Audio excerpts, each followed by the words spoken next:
এই সর্ষে তেল দিলাম, একটু জিরে ফোড়ন দিলাম, সাদা জিরে। এবারে আলুগুলো ছেড়ে দেব।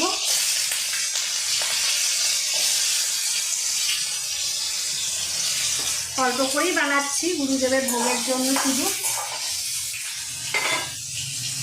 আর এই যে এর মধ্যে আছে টমেটো, আদা, জিরে, ধনে,